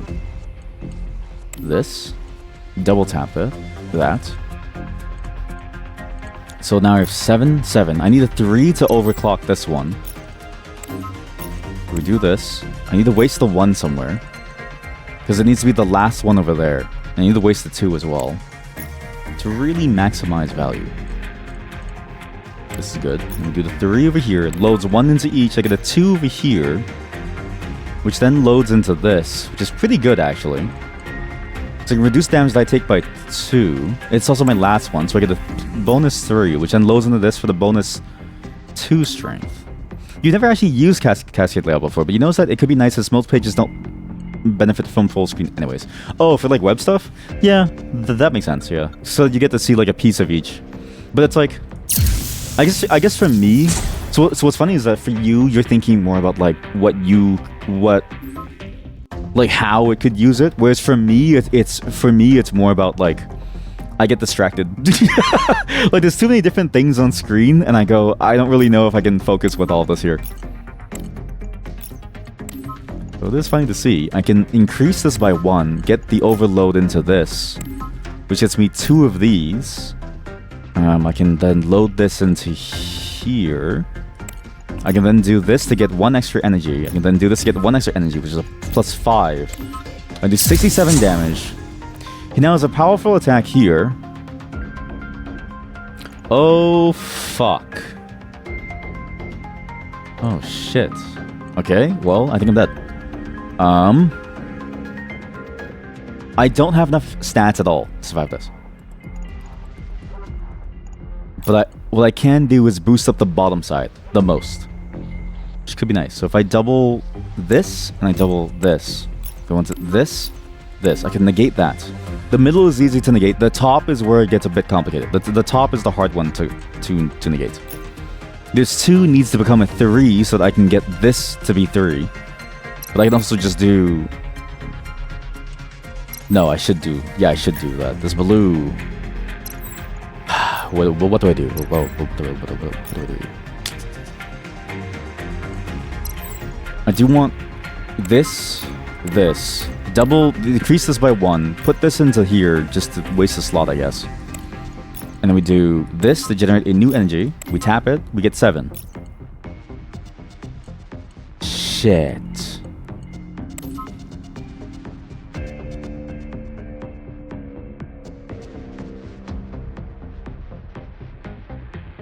I think no matter what, I'm dead.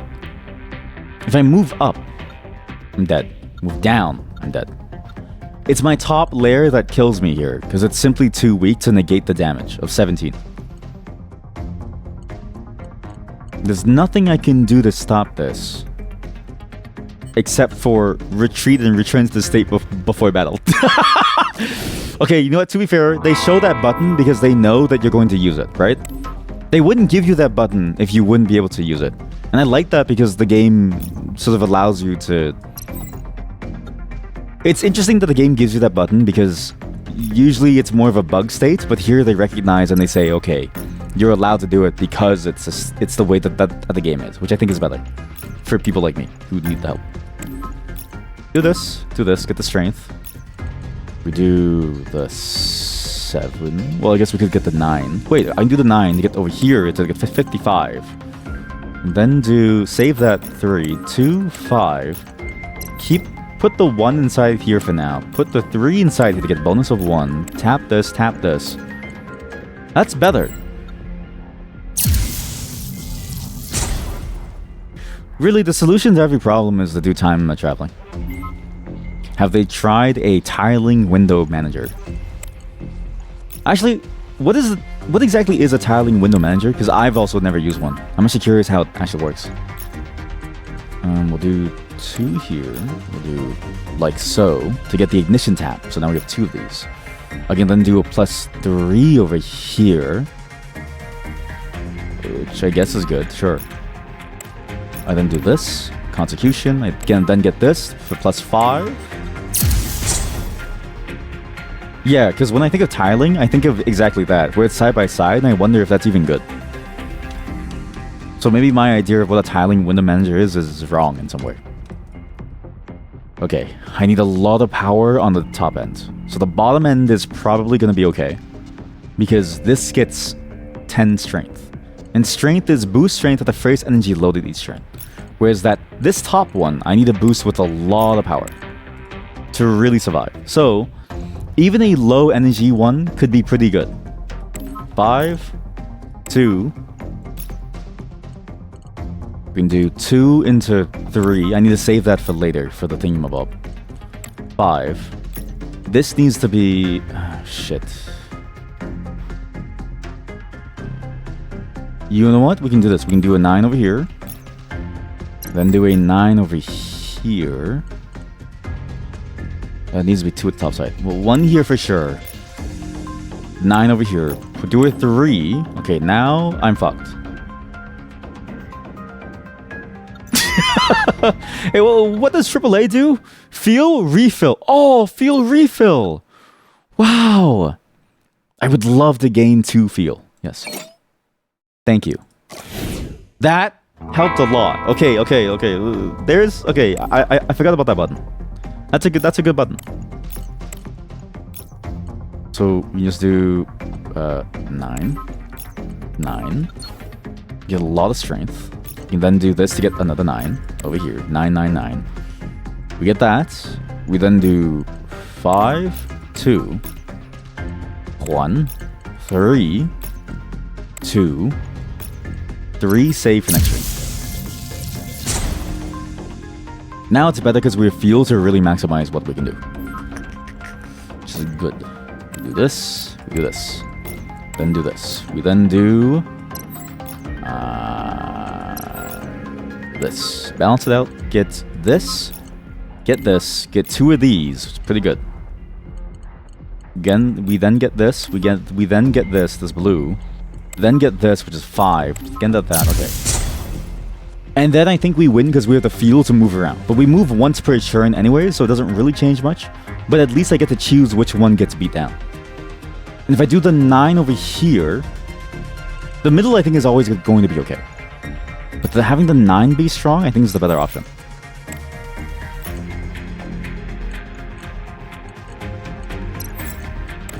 So, because I can do double 9 over here, which basically washes this. So that 30 is good. So the top end is going to be the weekend here. The very weekend, actually. Keep it like this. We'll do like this. Move it down. Now the top end is a really weak one. This blue can go inside here to save that blue. We then go like this. We have a 2 over here. We go like this. We get the 7. We can't do anything with the 7. Fuck. I don't think there's a permutation where I could win this. Although the 9 at the bottom is a bit overstacked. Okay. On the final one, just don't stack the 9s on the bottom. Stack the 9s on top. I think that's it. We stack the 9s on top. So we move down after. Okay. Yeah. Tell Mikey when you fish. Yeah, sure. Okay, yeah, sure. We do this, into this, into this, into this, into this, into this. We do this, into this, into this, into this, into this, into nothing. Okay. We do as many 9s as we can on the bottom to get as much strength as we can. So we do this, we do this, we do this. We do this, we do this, we do this, we do this, we do this, we do this, we do this. Here, I need to move down now. The top is the weakest, so the top needs to take to 24. I don't need too many 9s at the bottom. I need more of my power at the top side. The top side has blue and orange slots. The bottom one has white slots. So I need to increase my blue and my orange. I need to save 1 white for the +3. So save that for the +3 for the ignition core. We do 1 9 here. We can do a 5 over here, which is... We can actually do a 2 over here even, I think. Well, this is gonna... This will get filled once I do this, actually. So I don't even need to think about that yet. I can do this. I can do this. I can do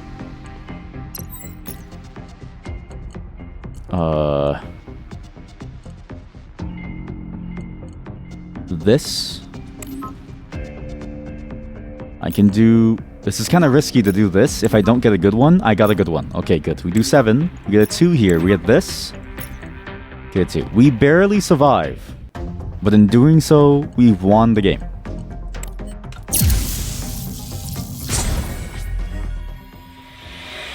Man, the math in this game is actually... like, it works out to be fairly complex, the ways that you can go about things. That's a cool... This is actually a really cool game. I like this. You get plus 12 reroll chances, so this is where the roguelike element of the game comes in.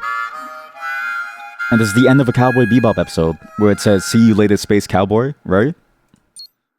We unlock... Holy shit, we unlock a lot of different characters. Because I was thinking, what is the meta of the game? Like, how do you actually progress in the game? How does it keep it fresh? This is keeping it fresh, man. You get Dong Dong, you get Gray, you get Wolfie, you get S808, you get Alice, and every single one of them has a different playstyle. When restoring HP, get the same amount of star coins. Start the battle, apply 3 power to the central attack unit. You may steal 1 item in the shop, you can't purchase items. All lost max HP will be converted to max shield.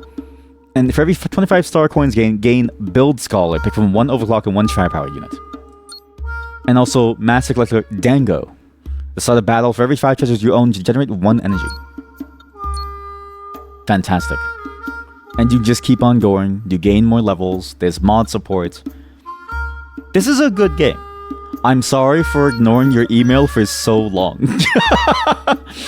I didn't mean to ignore your level for very long. I didn't mean to. But you actually get to unlock more spaceships and stuff too. It's actually a pretty cool game, right? Again, it has the simplicity that you find within games of this type that I think work very, very well. And then you increase it from there with more complex interactions, which is where the beauty of the game starts to shine. I'm sorry for ignoring you from 6 days ago, but thank you for sending me this game. It actually is fun. This isn't sponsored. This is just me going through all the games that people have sent me to play them, because I recognize that it's kind of mean of me to say nothing. And honestly, having played this and looking at the games that are there, I recognize that I'm the one who's missing out. And you are too if you don't get this game, actually. This is cool. I like what they're doing here, and I kind of can't wait to see what else you can get. And if we look at this, holy hell, there's a lot of unlocks, actually. You have a lot of different pilots, and there's probably more per ship. You have a lot of, I'm assuming, units and treasures. There's a lot of units. To be fair, I think we've unlocked most of the units, so for the most part, I think your builds are going to be the same. Well, in the sense of, like, it's going to change based on the RNG that you get them in. But it's the treasures that really start to shine. It's similar to, like, relics within, say, the Sled Spire. And again, it's per ship, too, it seems like. And then you have laser... What? There's a lot to play with here. I'm surprised at how much depth there is to this. And I kind of can't wait to go through this more, but I've given myself a time limit for all of them. So again, thanks for watching some Lonestar. It's a very good game. Thank you for emailing me this game, Lonestar Devs, or whoever sent it to me. Who sent this to me? Somebody sent this to me, and I got the email, and I'm sorry for ignoring you since... Lonestar. Since April 7th. I hope this email finds you well. We're excited to let you know that 1.0 is out now, with 92% positive reviews. Thank you for sending it to me. I really do enjoy this as a game. And I think a lot of people would enjoy this too.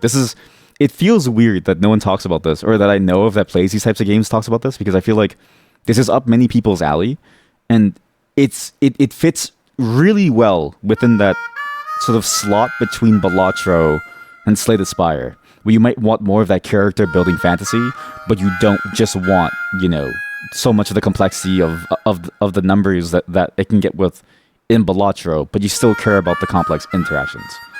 It's a very nice middle ground game that doesn't mean that it feels average. If anything, it excels very well at its niche, which is cool.